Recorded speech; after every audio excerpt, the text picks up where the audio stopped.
Life Audio. Hey, everybody. Fear feels real, doesn't it? I have experienced fear numerous times in my lifetime. Years ago, I came inches from beating the crap out of this kid at the gym. I was scared for him. Then eventually, I was scared for myself. It's Billy Yancey. Welcome back to my podcast. Please hit the subscribe button. Back to the story. So this goes back to 2000, I think it was 2002. I left Flex Gym, I was on bad terms with Big Al. And I went to a new gym. I went to Gold's Gym. It was a new gym in the area. They cleared out an old grocery store, old Food Lion. And it was a Monday afternoon. It was rush hour. It was packed. I was training this little girl named Justin. I think she was getting ready for a figure competition. So anyway, training her, and there's these two guys. We'll call them tall guy, short guy. There's two guys over by the dumbbells.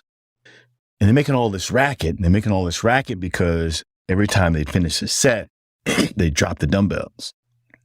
And it create all this noise. You can hear it all over the gym. Just go boom, boom.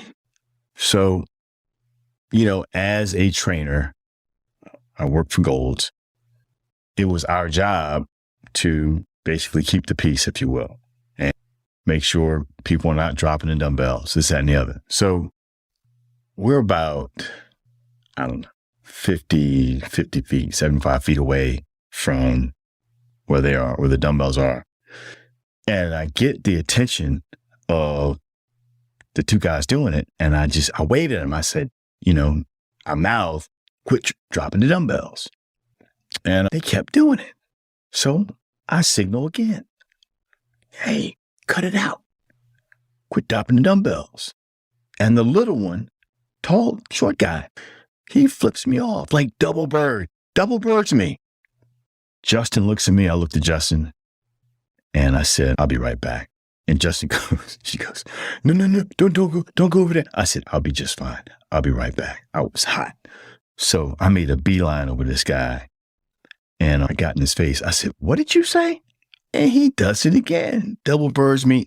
Everyone's standing around. So everyone's like, ooh. So I was scared for him because I got a really bad temper and I just needed it. I don't want to lose my job. So I make a beeline for my manager. He's in his office. I tell him what's going on. And I said, these guys got to go. He says, I'll take care of it. So I go back over to Justin. I watch my manager go over to the guy. So I'm like, okay, yeah. I'm about to watch these guys get kicked out, blah, blah, blah. That doesn't happen. I look at Justin. She looks at me. My manager is walking towards me and I'm getting hot because I cannot believe that I just got embarrassed by these two guys, especially the little one. And they're still in here. So he walks up and I said, what's going on? He said they'd stop. And I'm like, what? Man, they punked you. So I'm hot. And I part of it was, I got embarrassed. Who wants to be embarrassed in front of all those people? Another thing is, these guys broke the rules. They should have been kicked out for at least a couple of days. And that's not how it went down. So anyway, I digress. Like I said, I was mostly scared for him. I was scared for me losing my job. And what eventually happened is a couple months later, I decided that was it. And this is when I got into the second fear. So my own fear. So my fear, which was more meaningful this time, was I had decided to leave Gold's and open my own gym. And that's a whole nother just different type of fear of being on my own, have my own business. I had never done that before. I had always, I could depend on other places, right? That had traffic, that had foot traffic. So all of a sudden, all the responsibility was on me. And I'll never forget having the opportunity to come over to the space where my business has been for almost 19 years now. It was an old bar, and I came to check it out. It was a dive. It was open from 6 a.m. to 2 a.m. It was called the London Bridge Inn. The owner passed away.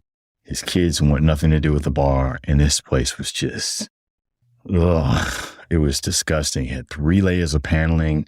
You pull the panel off, you'd smell smoke. It was just disgusting. And my wife at the time, I brought her over, and she's like,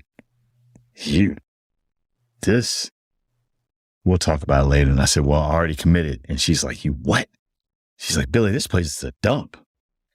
You do whatever you want. Either way, I was scared out of my mind, and I had not a lot of people, but I had quite a few people from Goals say, hey, man, I can't wait until your gym opens up. I'm going to come check you out. And it never happened. It never happened. I sat in here by hours from 5 a.m. to 9 p.m. When I started out. I worked every day. I never closed. No days off. And I sat in here for many, many, many hours by myself, scared half to death.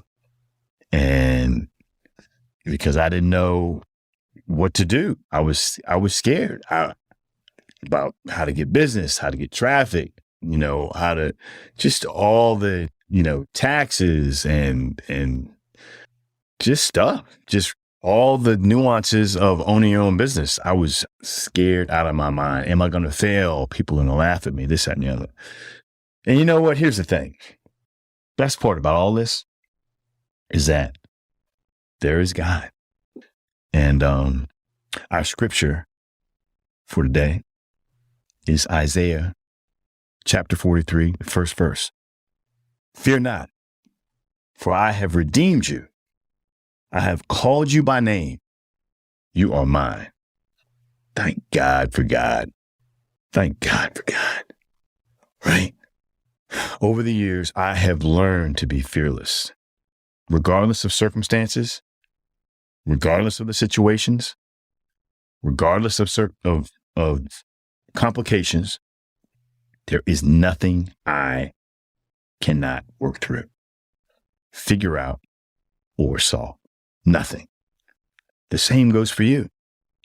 There is no problem you cannot solve or issue you cannot resolve. Listen, fear will shake you. Fear will rattle you. Fear will stir you. Don't allow it to stop you. It's how we grow. That's how we learn. God's got our back. That's just the way it is. That's how we learn. It's how we get stronger. Not just by facing our fears, but fighting and battling and working through our fears. God's got our back. Always has, does, always will. Always. Thank you for joining me today, everybody. Please hit the subscribe button on the way out. Next week, we'll be talking about goals. Short-term, long-term goals. Do you have goals? See you next week. God bless. Allow me to take a moment to thank the team at Life Audio for their partnership with us on the podcast. If you go to lifeaudio.com, you will find dozens of other faith-centered podcasts in their network. They've got shows about prayer, Bible study, parenting, and much, much more. In business, you rarely hear the expression for life. You make a purchase for a product, for a service, and there's a time frame there. Well, that's not the case with Awaken 180 weight loss. Allow me to explain. A year ago, I started with Awaken 180 weight loss and had incredible success losing weight. But you can lose all the weight in the world and not keep it off. And what good is it? That's why I have support for life from Awaken 180. Yeah. I go back for check-ins and make sure everything's going smoothly. But if I ever had a problem, The counselors are there to get me back on track. Why don't you do what I did and call for a consultation? 844-346-1800. 844-346-1800 or go to awaken180weightloss.com. It's time for Medicaid open enrollment in Delaware. From Wilmington to Bethany Beach, connections run deep in the first state. And AmeriHealth Caritas Delaware is dedicated to connecting you to care. To learn more, visit AmeriHealthCaritasDE.com or call 800-996-9969.